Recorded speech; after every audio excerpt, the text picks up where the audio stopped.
এদিকে এসআইআর বিতর্কে সুর চড়ালেন অভিষেক বন্দ্যোপাধ্যায়। এবার আন্দোলন দিল্লি নিয়ে যাওয়ার ভাবনা। এসআইআর কে সাইলেন্ট ইনভিজিবল রিগিং বলে তোপ অভিষেকের।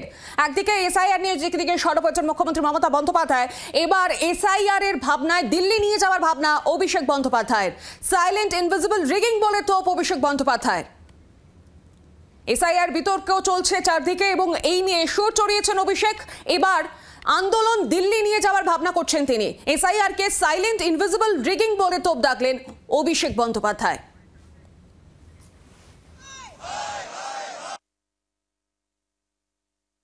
দিল্লিতে ঘেরাও হবে, ঠিক সময় হবে, সব একদিনে হয় না। 100 দিনের টাকা নিয়েও হয়েছে, বাংলার উপর অপমান করলেও হবে। দিল্লিতে ঘেরাও হবে, ঠিক সময় হবে, সব একদিনে হয় না। 100 দিনের টাকা নিয়েও হয়েছে, বাংলার উপর অপমান করলেও হবে। আমার সঙ্গে সরাসরি রয়েছেন প্রতিনিধি রাজীব চক্রবর্তী। রাজীব, একদিকে এসআইআর নিয়ে বিতর্ক তুঙ্গে রয়েছে, এর পাশাপাশি অভিষেক বন্দ্যোপাধ্যায় বলছেন যে দিল্লি নিয়ে যাবেন এসআইআর, অর্থাৎ এসআইআর নিয়ে দিল্লিতে সুর চড়াবেন অভিষেক বন্দ্যোপাধ্যায়। কি জানা যাচ্ছে এই বিষয়ে?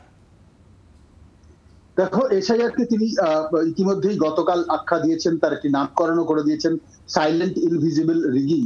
অর্থাৎ এক্ষেত্রে যে নির্বাচন কমিশনের বিরুদ্ধে তার সরাসরি অভিযোগ যে নির্বাচন কমিশনই রিগিং করছে, যে নির্বাচন কমিশনের কাছে রাজনৈতিক দলগুলি রিগিং এর অভিযোগ করে থাকে, সেই নির্বাচন কমিশনের বিরুদ্ধেই রিগিং এর অভিযোগ করছেন তৃণমূল কংগ্রেসের সর্বভারতীয় সাধারণ সম্পাদক।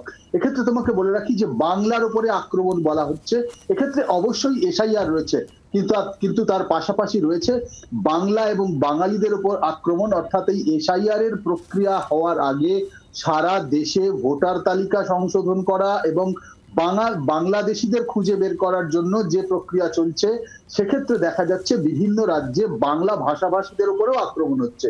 পুরো বিষয়টিকে অভিষেক বন্দ্যোপাধ্যায় আলাদা করে দেখছেন না। অর্থাৎ একদিকে এসআইআর, একদিকে যেমন বিহারে প্রায় 65,20,000 ভোটারের নাম বাদ যাওয়া, এবং সেখানে বিজেপি নেতারা বাংলায় ইতিমধ্যেই বলতে শুরু করেছেন 1 কোটি 2 কোটি ভোটারের নাম বাদ যাবে, ভুয়ো ভোটার রয়েছে বাংলায় বিপুল সংখ্যক। এই পুরো বিষয়টিকে অভিষেক বন্দ্যোপাধ্যায় কিন্তু মোটেই আলাদাভাবে দেখছেন না। তিনি দেখছেন যে বাংলার উপরে আক্রমণ, বাংলায় যেহেতু বিজেপি একের পর এক নির্বাচনে পরাস্ত হয়েছে, তাই বাংলাকে আক্রমণ করার জন্য এই ধরনের পন্থা অবলম্বন করা হচ্ছে। একদিকে এসআইআর, একদিকে বাংলা ভাষাভাষীদের খুঁজে বের করে। ধন্যবাদ আপাতত রাজীব। আমাদের সঙ্গে এই মুহূর্তে যোগাযোগ করেছি আমরা বিজেপি নেতা সজল ঘোষের সঙ্গে। সজল বাবু, ইতিমধ্যেই এসআইআর নিয়ে বিতর্ক তুঙ্গে রয়েছে, এদিকে অভিষেক বন্দ্যোপাধ্যায় সুর চড়িয়েছেন আন্দোলন দিল্লি নিয়ে যাবার, এবং তিনি সাইলেন্ট ইনভিজিবল রিগিং বলে তোপ দেখেছেন। কি বলবেন এই প্রসঙ্গে? এখন রিগিংটা কারা করে বাংলার মানুষ তারা সেটা জানে। আর এসআইআর কে দিল্লি কেন উনি হনলুলুও নিয়ে যেতে পারেন, তাতে আমাদের কোনো আপত্তি নেই। একটা মানুষের রাজনৈতিক কার্যক্রম না থাকলে, রাজনৈতিক বক্তব্য না থাকলে, তখন তারা এই ধরনের মিথ্যাচারের আশ্রয় নেয়।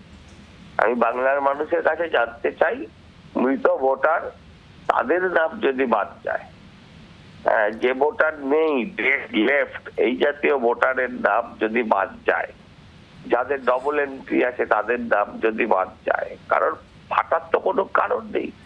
তার মানে প্রথম থেকেই ঠাকুর ঘরে কেড়ে মা আমি তো কলা খাইনি। এরাই যে এই ভোটারই, এই যে মৃত ভোটারই তৃণমূলের জীবিত থাকার সম্পদ। এই মৃত ভোটার, ওদের যে ওই মৃত সঞ্জীবনী সুধা, সেটা বারবার বোঝা যাচ্ছে। আগে তো মানুষ করুক হোক, 2002 সালে শেষবার হয়েছিল, তখন তোর পিসিমণি চিৎকার করেনি যে এটা বেআইনি, এটা ঠিক নয়, এটা হওয়া উচিত নয়। সারা ভারতবর্ষে হচ্ছে, অ্যাজ পার রুল হচ্ছে। একজন লোকেরও নাম কাটা যাবে না যারা বৈধ, সে হিন্দু হোক মুসলমান হোক। কিন্তু একটাই বা অবৈধ লোক থাকবে কেন আমাদের ভোটার লিস্টে? ভোটার লিস্টের ওজন কমানোর জন্য নামা হয়েছে, কোনো লোকের নাম কাটা যাবে না। মৃত লোকের নাম কাটলে, তাহলে যদি কারো রাগ হয়, তাহলে বুঝতে হবে যে তাদের মৃত লোকের নাম নিয়েই তারা ভোটের দিনের বৈতরণী পার হয়। এটা অর্বাচীনের কথাবার্তা, কোনো উত্তর। বাংলার আওয়াজ, বাঙালির আবেগ, জি 24 ঘন্টা।